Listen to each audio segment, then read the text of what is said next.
Hi, Vijay Mistry here, CEO and founder of Rent a Director, author of 7 world-class training programs which have a Green Light Status Award from the UK Trade and Investment.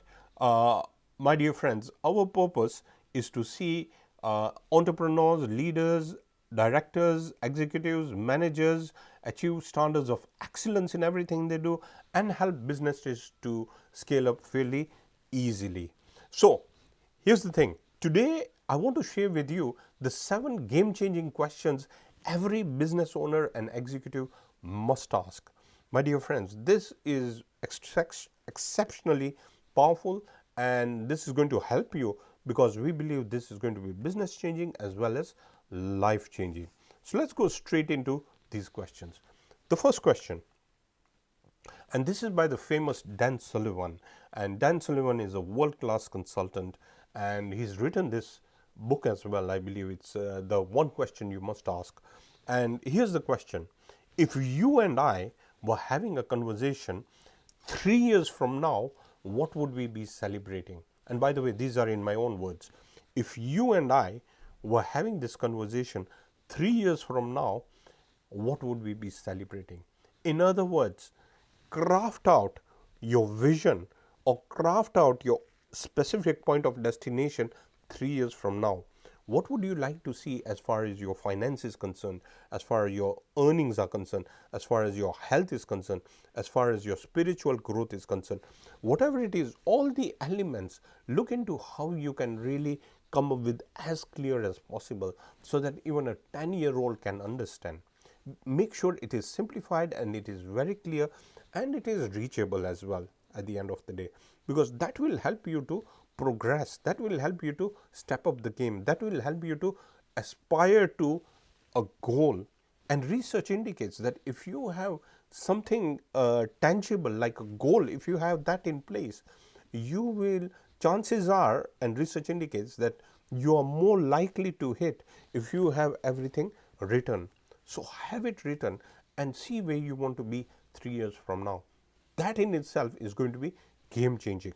The second question, and this is so important because I note very many have a lot of distractions. They call themselves multitasks. They call themselves like they're multitasking. So they're very good at multitasking. But here's the thing: there is a fine line between multitasking and distractions every now and again.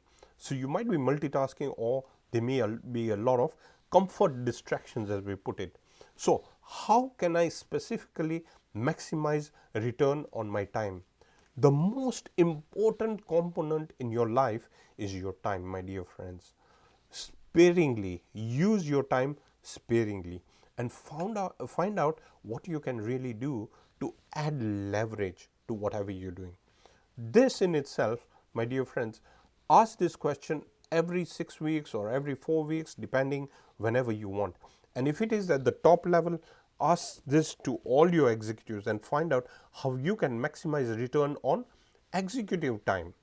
You have to ask this question because it's all about excellence at the top.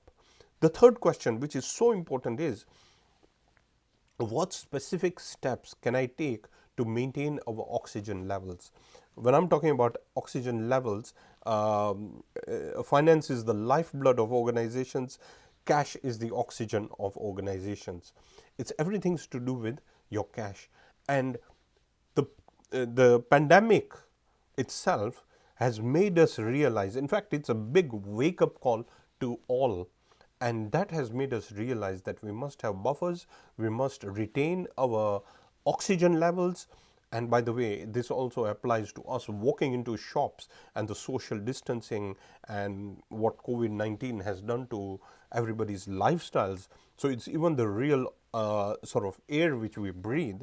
So you can imagine the impact it will have. How can you maintain your oxygen levels? That in itself is going to add to the buffer to whatever you're doing. And this also goes for executives, because many have lost their jobs as well because of this particular pandemic. Ask this particular question because it's about how you can really maintain your cash levels at the end of the day. The third one: what is the edge I have currently? what you might be very good at 2 years ago or 3 years ago may now have been saturated or may not be that important anymore. You need to make sure that you keep on sharpening your edge. How can you do that? It's by building your capability. How can you build your capability? Is by making sure what is relevant and what links to your purpose and your vision at the end of the day. So, what is the edge that you have? Your raw talent. How can you really apply, and how can you sharpen, and how can you apply that and use to make to progress and move forward? The other question, what is disrupting my career or my business? Now, as you know, technology, new entrants coming in, 3D printing, AI, augmented reality, virtual reality, all these are realities we know. Machine learning, all these are realities we all know. What is really disrupting your career or business? And you need to be very blunt. You need to confront reality, because if you don't, then you might just slip. And business longevity has changed completely. It's no longer research indicates it's less than 10 years because of the technological drivers out there. And it's just moving at a very fast pace, as you know.